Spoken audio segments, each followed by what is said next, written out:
जब जिंदगी ने कठिन परीक्षा ली तो गुरविंदर सिंह ने इसे अपनी ताकत बना लिया। हरियाणा के इस योद्धा ने अपनी सीमाओं को पार करते हुए दूसरों की जिंदगी संवारने का बीड़ा उठाया। सड़क दुर्घटना में कमर से नीचे पैरालाइज होने के बाद भी गुरविंदर सिंह नहीं रुके। उन्होंने भाई कन्हैया मानव सेवा ट्रस्ट की स्थापना की, जिसने अब तक 6000 से अधिक दुर्घटना पीड़ितों और गर्भवती महिलाओं को मुफ्त एम्बुलेंस सेवा प्रदान की है। गुरविंदर सिंह ने सैकड़ों अनाथ और बेसहारा बच्चों को न केवल आश्रय दिया, बल्कि उन्हें शिक्षा और बेहतर भविष्य का सपना भी दिया।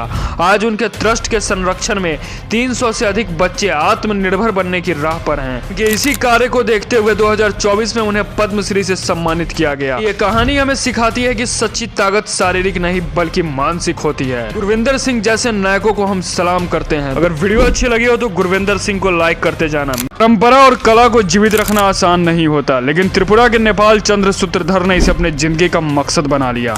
नेपाल चंद्र सूत्रधर पारंपरिक लकड़ी के मुखौटे बनाने में माहिर हैं। ये मुखौटे त्रिपुरा की सांस्कृतिक धरोहर का अहम हिस्सा है, जो नृत्य और कहानियों के माध्यम से जीवन को संदेश देते हैं। आर्थिक तंगी और पारंपरिक कला के घटते महत्व के बावजूद नेपाल चंद्र सूत्रधर ने हार नहीं मानी और नई पीढ़ी को इस कला में प्रशिक्षित किया और इसे विश्व पटल पर पहचान दिलाई, जिस कारण 2024 में उन्हें पद्मश्री से सम्मानित किया गया। नेपाल चंद्र सूत्रधर जैसे लोग हमें सिखाते हैं कि परंपराएं सिर्फ किताबों में नहीं बल्कि हमारे जीवन में जीवित रहनी चाहिए।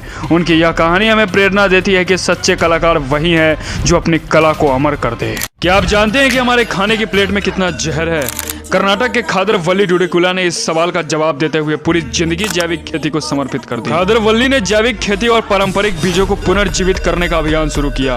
वो कहते हैं कि केमिकल फ्री फूड ही हमारी असली दवा है। उन्होंने हजारों किसानों को प्रशिक्षण देकर जैविक खेती की तरफ मोड़ा और उन्हें इस बात के लिए प्रेरित किया कि किसानी सिर्फ आजीविका नहीं बल्कि एक जिम्मेदारी है। 2023 में उनके इस समर्पण को पद्मश्री सम्मान से नवाजा गया।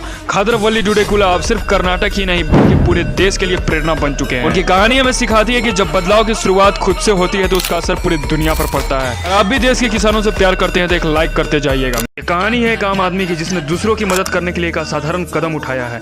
ये है पश्चिम बंगाल के करीमुल हक, जिन्हें एम्बुलेंस दादा के नाम से जाना जाता है। करीमुल हक एक चाय बागान के मजदूर थे। जब उन्होंने अपनी मां को अस्पताल न ले जाने की वजह से खो दिया तो उन्होंने फैसला किया कि अब उनके गाँव में कोई ऐसा दर्द महसूस नहीं करेगा। उन्होंने अपनी मोटरसाइकिल को ही एम्बुलेंस में बदल दिया और आज करीमुल हक जी ने 20,000 से ज्यादा लोगों की मदद की है, और वो भी बिना किसी पैसे के। उनके इस नेक काम के लिए उन्हें 2017 में पद्मश्री से सम्मानित किया गया, लेकिन उनके लिए सबसे बड़ा इनाम है लोगों की मुस्कान। एक मोटरसाइकिल से इतना बड़ा बदलाव लाना मुमकिन था।